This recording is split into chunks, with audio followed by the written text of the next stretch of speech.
Hi hello നമസ്കാരം. നമ്മുടെ ഇന്നത്തെ റെസിപ്പി മുരിങ്ങയിലയും പരിപ്പും കൂടിയിട്ട് സിമ്പിൾ ആൻഡ് ഈസി ആയിട്ട് തന്നെ നമുക്ക് വെക്കാൻ പറ്റുന്നൊരു കറിയാണ്. ആദ്യം തന്നെ ആവശ്യത്തിന് പരിപ്പ് എടുത്തിട്ടുണ്ട്. അത് നമുക്ക് നല്ലോണം കഴുകി വൃത്തിയാക്കി എടുക്കാം. ഇനി ആവശ്യത്തിന് വെള്ളം ഒഴിച്ച് കുക്കറിൽ ഒരു 3 വിസിലോളം നമുക്ക് പരിപ്പ് വേവിച്ചെടുക്കാം. അതിനുശേഷം നമ്മൾ മുരിങ്ങയില നല്ലോണം അതിൻ്റെ ഇതൊക്കെ കളഞ്ഞ് വൃത്തിയാക്കി എടുത്തിട്ടുണ്ട്. ഇനി നമുക്ക് അതിലേക്ക് സവാള, പച്ചമുളക്, വെളുത്തുള്ളി ചതച്ചത് ഇതെല്ലാം നേരാക്കി അരിഞ്ഞെടുത്തിട്ടുണ്ട്. നമ്മളിതിന് അരയ്ക്കാനുള്ള അരപ്പിന് വേണ്ടി തേങ്ങയും ജീരകവും എടുത്തിട്ടുണ്ട്. പരിപ്പ് വെന്തതിലേക്ക് നമുക്ക് മുരിങ്ങയിലയും വെളുത്തുള്ളി ചതച്ചതും സവാളയും പച്ചമുളക് ഇട്ട് കൊടുത്തിട്ടുണ്ട്.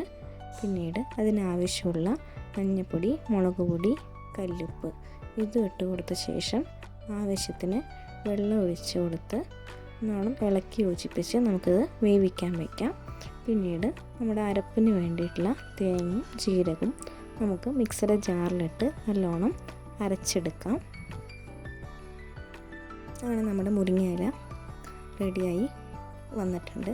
നല്ലോണം വെന്ത് പാകമായിട്ട് വന്നിട്ടുണ്ട്. നമ്മൾ അരച്ച് വെച്ച അരപ്പ് നമുക്ക് കറിയിലേക്ക് ചേർത്ത് കൊടുക്കാം.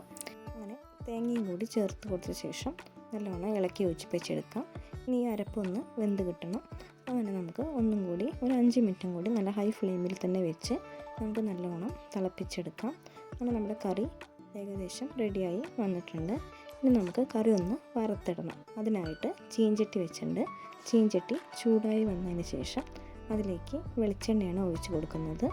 വെളിച്ചെണ്ണ ചൂടായി വന്ന ശേഷം നമുക്ക് സവാള അരിഞ്ഞത് ഇട്ട് കൊടുക്കാം. സവാള നല്ലോണം മൂത്ത് വരട്ടെ. അങ്ങനെ നമ്മുടെ സവാള നല്ലോണം മൂത്ത് വന്നിട്ടുണ്ട്. നമുക്ക് അതിലേക്ക് കുറച്ച് ഉണക്കമുളകാണ് ചേർക്കാനുള്ളത്. നമുക്കിനി ഉണക്കമുളക് കൂടി പൊട്ടിച്ച് അതിലേക്ക് ചേർത്ത് കൊടുക്കാം. നമ്മുടെ വറവ് റെഡിയായി വന്നിട്ടുണ്ട്. ഇനി നമുക്ക് കറിയിലേക്ക് അത് ഒഴിച്ചു കൊടുക്കാം. അങ്ങനെ നമ്മുടെ കറി റെഡി ആയിട്ടുണ്ട്. നമ്മുടെ ചൂട് ചോറിൻ്റെ കൂടെയൊക്കെ നല്ലൊരു ഒഴിച്ച് കറിയായിരിക്കും. അപ്പോൾ എല്ലാവരും ഇങ്ങനെ ഒന്ന് ട്രൈ ചെയ്ത് നോക്കണം. അപ്പോൾ നമ്മുടെ വീഡിയോ ഇഷ്ടമായെങ്കിൽ ലൈക്ക് ചെയ്യുക, ഷെയർ ചെയ്യുക, സബ്സ്ക്രൈബ് ചെയ്യുക. Thank you.